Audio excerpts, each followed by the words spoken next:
Hello po mga idol, kumusta po kayong lahat? Magandang araw po sa inyo, sa mga subscriber ko po, sa lahat ng manonood, sa lahat ng OFW, sa mga nandyan po sa Pilipinas. Magandang araw po sa inyong lahat. Ito nga mga idol, nandito ako, susundo po ako sa misis ko. Ayun nga mga idol, yung iba dyan nagtataka mga idol, tungkol po nga kay Paul. Bakit po siya po ay nawala na hindi po siya nag-upload ng ilang araw. So yun nga mga idol, nag-message tayo kay Paul doon po sa Facebook page niya. Isa po sa mga mga kasama ay nag-reply po na yun nga po may nangyari po na hindi maganda sa kanyang kapatid. Yung nga mga idol,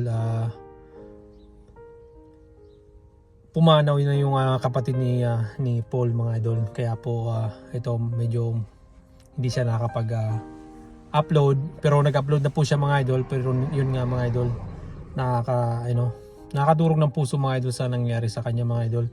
Sa kabila ng magandang ginagawa niya sa ating mga kapwa, yun nga mga idol yung nangyari.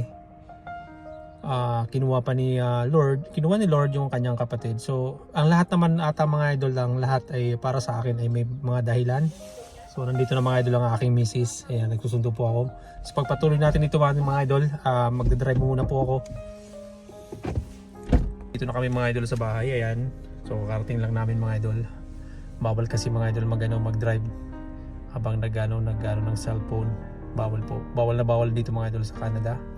Yun nga mga idol, nakikiramay po kami sa pagkamatay po ng kapatid ni Sir Paul. Our deepest condolences po.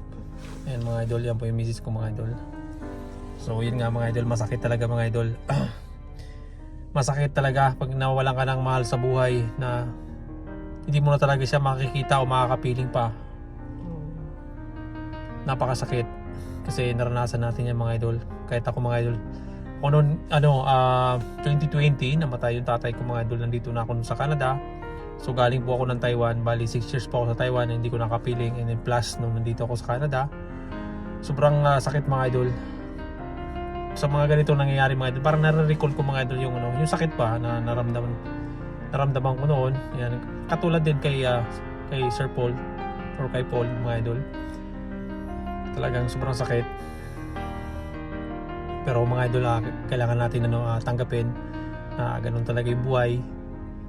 Mayroong dumarating or mayroong umalis. May dumarating. Mahirap talaga mga idol, mahirap. Pero may hilom din sa haba ng panahon. Kailangan tanggapin. Yes mga idol. So yun nga mga idol, lubos po kami nakikiramay. Yung suporta namin po kay Paul nandito lagi mga idol. Kahit nandito kami sa malayo, nandito kami sa Canada mga idol, full support po kami sa mga ginagawa ni Paul. Continue lang po. Saka sa lahat ng gagawin pa niya. Marami pong nagmamahal sa iyo. Yun nga, yung mga subscriber mo nandito lagi na nakahintay sa mga uploads mo, sa lahat. Mga idol, sa mga manonood natin, ipag-pray po natin, i-comfort po natin si Paul sa prayers mga idol. Yun po yung panlaban natin sa mga ganitong panahon. Nahirap talaga mga idol, hirap tanggapin mga idol. Sa una ganun talaga, pero kailangan natin mag-move on, ipagpatuloy yung buhay. Ayan mga idol, so hanggang dito lang ating mga idol, hindi ko na po pahabain.